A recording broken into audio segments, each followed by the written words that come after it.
नमस्कार. महाराष्ट्र योजना कॉर्नरमध्ये आपल्या सर्वांचे स्वागत आहे. आजच्या व्हिडिओच्या माध्यमातून आपण बघणार आहोत की राज्यांमध्ये उन्हाचा चटका आणि उकाडा तपतपात थटतोय. की विदर्भात की 35 पार केलेला आहे, 35%. की आज 7 ऑगस्ट रोजी मध्य महाराष्ट्र, मराठवाडा, दक्षिण कोकण, पूर्व विदर्भात विजांसह पावसाची शक्यता असल्याचे सतर्कतेचा इशारा देण्यात आलेला आहे. तर सांगली, सोलापूर, धाराशिव, रातीव, नांदेड भागात जोरदार पावसाचा अंदाज दिलेला आहे. उर्वरित राज्यांमध्ये आकाश ढगाळ राहून काही ठिकाणी विजांचा हलक्या सहरीचा हवामान विभागाने वर्तवलेला आहे.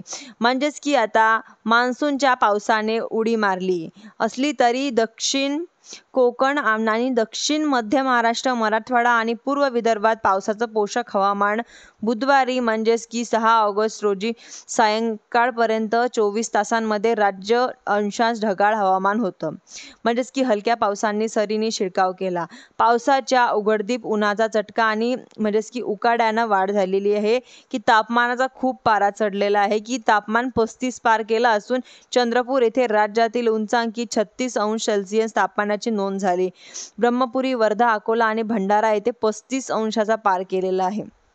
व 7 ऑगस्ट रोजी सुद्धा की आता लातूर, धाराशिव, सोलापूर, सांगली, नांदेड मध्ये सुद्धा जोरदार पावसाची शक्यता असल्याचा, तसेच रत्नागिरी, सिंधुदुर्ग, अहिल्यानगर, पुणे, सातारा, परभणी, कोल्हापूर, बीड, हिंगोली, यवतमाळ, गोंदिया, वर्धा, नागपूर, भंडारा, चंद्रपूर या जिल्ह्यासह विजांसह पावसाच्या व सरीची शक्यता वर्तवलेली आहे. धन्यवाद.